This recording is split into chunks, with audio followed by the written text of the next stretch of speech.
Hello, in this video we are going to talk about the planet Mercury, whose Sanskrit name is Buddha. So Buddha and Mercury are one, and Mercury is the smallest planet in the solar system. It is also closest to the sun. As per the Puranas, Mercury is the son of Moon by his wife Rohini, and this is as per the Linga Purana. However, there are several other Puranas which have described Mercury as the son of Moon, but not by Moon's wife Rohini, but by Jupiter's wife Tara, by the Moon. So the story goes that the Moon had seduced Jupiter's wife Tara, and out of their union Mercury was born. Now, because of this story, the Moon, being the father, is friendly towards Mercury. And when we discuss the friendly planets and the enemy planets in Vedic astrology in our future videos, we will go into detail with that. But as per the story in the Puranas, since Moon was the father and Mercury was the son, and he knew that actually he is the son of the wife of Jupiter, whom Moon seduced, he becomes inimical towards the Moon. So Moon, being the father, is friendly, but Mercury, being the son and knowing the whole story, becomes unfriendly. So in a Vedic chart, when you see Moon and Mercury, their relationship is as such that Moon will be friendly towards Mercury. However, Mercury will not be friendly towards Moon. And this is how we'll be doing the chart reading based on this friendliness between Moon and Mercury. So Mercury also is considered in Vedic astrology as a sexless planet. It's neither male or female. Like, for example, Jupiter is a male planet, Mars is a male planet, Venus is a female planet, not because of their male sex or female sex, but because of the energies they carry with it. So the energy of Jupiter is male, the energy of Mars is male, the energy of Venus is female, so on and so forth.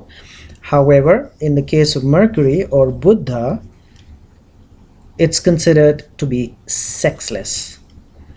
Also, since it's extremely close to the sun, it becomes restless.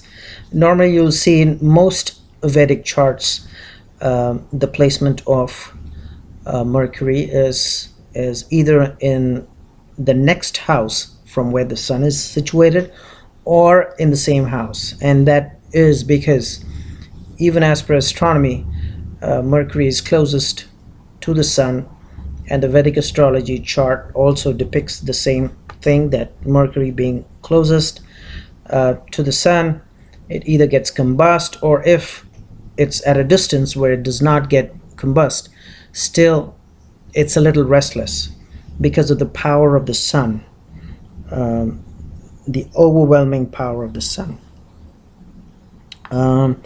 Another thing which is very peculiar about Mercury is its adaptability.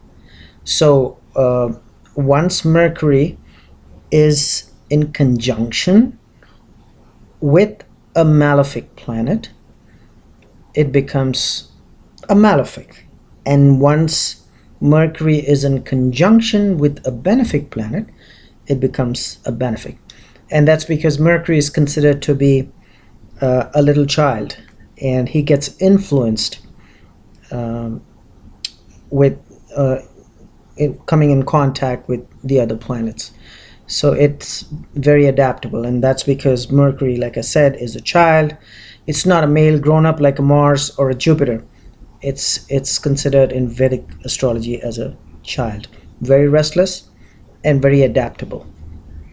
Mercury basically signifies traders, business, businesses definitely there, which has a very strong association with Mercury. Normally, businessmen and especially traders, not manufacturers or industrialists, but traders have a you will see, if you read the chart, you will see they have an extremely strong Mercury, or a very strong influence of Mercury.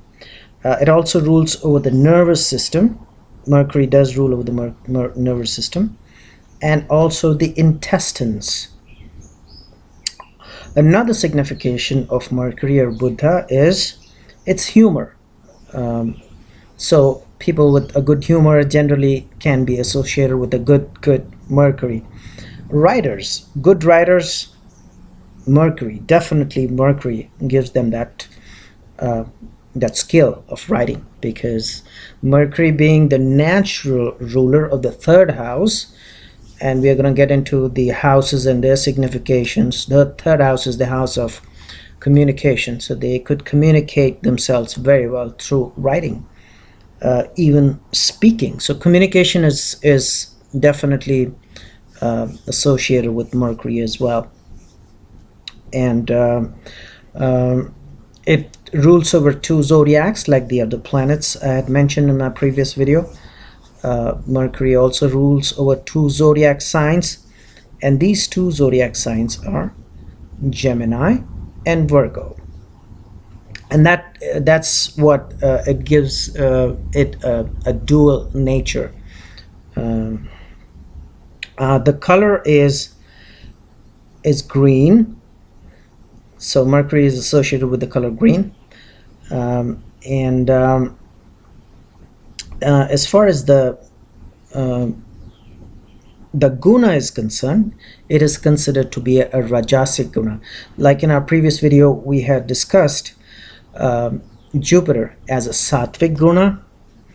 We had discussed Sun as a sattvic guna, and we had discussed Saturn as a tamasic guna. Mercury is rajasic or rajasic, either way we want to pronounce it.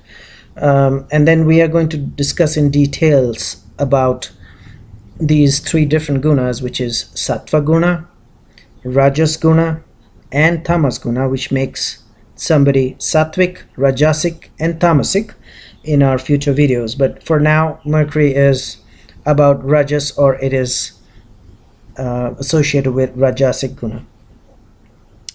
And like I had mentioned, it's a trader, it's a merchant, and the color is green. And also the direction of Mercury is north, and the day related to Mercury or Buddha is Wednesday, and the gemstone related to Mercury is emerald, or any other green stone like a green tourmaline or jade. Anything green colored stones are associated with Mercury.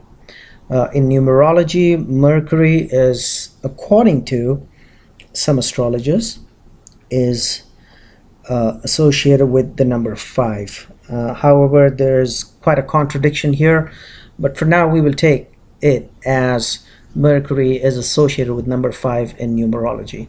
So that ends our description of Mercury or Buddha as it's known in Sanskrit in Vedic astrology, and we will discuss about another planet in the coming video.